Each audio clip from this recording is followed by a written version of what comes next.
Okay guys, it's about a week after I published the last video. I'm back in this city park where I found the two silver dimes. When I thought about it, I've probably covered maybe 10% of the ground here, so I've decided to stick with what works and I'm going to keep on hunting here. So what I'm going to do is I'm just going to only show you anything exciting that I pull up. So I'm not going to show you any junk. Hopefully I'll have a whole bunch of good targets for you guys to look at, and maybe I'll dig some of them live. All right, wish me luck. Okay guys, it's been a chilly morning. I've dug a lot of change and not so many bottle caps.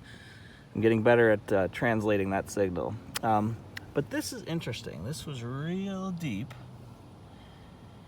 and I pulled it out, and I don't know what it is. It's about 2 inches in diameter. It's got some writing on top with an arrow pointing left that says winding, and then on the bottom it says patent April 28th, 1878. So I'm not sure what this is, but I'm going to see if I can look it up by that patent date, and I'll let you guys know. Intriguing find. It turns out that this is the winding mechanism from a drum clock manufactured by the Ansonia Clock Company, who moved to Brooklyn in the year of manufacture of this clock. In 1851, the company was founded in Connecticut, but moved to New York in 1878 for greater access to manufacturing personnel. Okay, I hope you enjoyed that neat little story. So, I'm in a different area of the park here and came up with a 1956 wheat penny. So, good sign for age of coins. Let's find a silver one. Okay, just a few inches away from that wheatie, I found a vintage. It's like the top of a salt shaker. Didn't see the shaker. Let's find another target. Okay, I like this patch of ground. 46S wheatie in gorgeous condition. So let's find another target. Okay guys, I have an interesting situation here. I had a weird choppy tone. It wasn't the guitar pick, that's plastic, but it was this piece of rock. And what this actually is a piece of coke or burnt coal, and it gives sort of a choppy medium tone. So I wonder if there used to be an old house here that was using a coal furnace.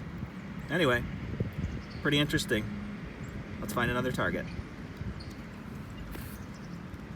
Okay guys, time for another amateur archaeology moment. Got something at about 8 inches here. I uncovered the top, appears to be iron, steel, something like that. Any guesses? I'm gonna dig it up, just hoping it's not another oil filter. Let's see. Okay, here's the mystery for this week. Anybody know? Maybe some farm or automotive junk? That was it. It was just lying flat right there. So, comment below if you know what it is. Okay guys, I was looking for a good signal to end on, and I think this is it. This is a first for me. It appears to be a ring, although it's quite tarnished, so I don't think it's any kind of precious metal. Maybe brass? I'm not sure. I'll clean it up and see what it is when we get home, but whoop! Still kind of cool to find a piece of jewelry. Alright, that's it for today. So in the second half of the video, I take my metal detector to the Huntington Gorge, which is the site of many mills, and also, more recently, the site of many deaths from people drowning while trying to enjoy a summer dip. Okay guys, so I came up here to a place not too far from my home. It's called Huntington Gorge, and it's aptly named. You can see there's a big slot through the rocks here. where all of the river comes through and pours out the bottom. And I wanted to do some metal detecting here because this is a popular swimming spot, has been for a long time. You might find some cool old coins or relics. And then I got up here and I found this. Looks like a storm that we had not too long ago did a number on the road here. So I'm still gonna hike in there and see if we can find anything, but pretty interesting. Okay, this gives you a little bit better idea of the size of the gorge here. That water is probably, I don't know, 6 to 8 feet below me, something like that. I do like to come here in the summer and swim, but only below the gorge. It's kind of dangerous to swim above it. If you look down there in the water, you can see those big boulders down at the bottom. That's how clear the water is here. It's just a gorgeous place.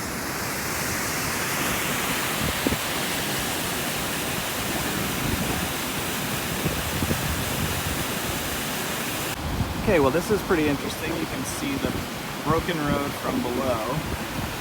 There's the outlet of that slot through the rocks, where it comes down into this swimming hole here. What's pretty wild, I'm probably 25 feet above the water at this point, and it's pretty interesting. You can see way over there, old stone foundation. I think that must have been part of the original mill. But I'm 25 feet above where the water is now, and it's pretty clear by looking at the ground. The water came rushing through here pretty hard during that storm, so this would have been a sight to see at the height of the water. Okay guys, this is really exciting. So I haven't been filming much here at the gorge just because there's a lot of, I mean, probably dug 20 bottle caps that sounded like coins, so I kind of just gave up on it. But what I decided to do was to look at some of the areas that had been washed out by this flood, see if maybe there was some older stuff down deeper below where the soil had been removed. And look what I got. This is kind of incredible. But it's an 1890 seated, let me just wipe it on my pants here. Seated Liberty dime. And it's in gorgeous shape. Wow. That is a fantastic find. Probably dropped by somebody who used to work at the mill.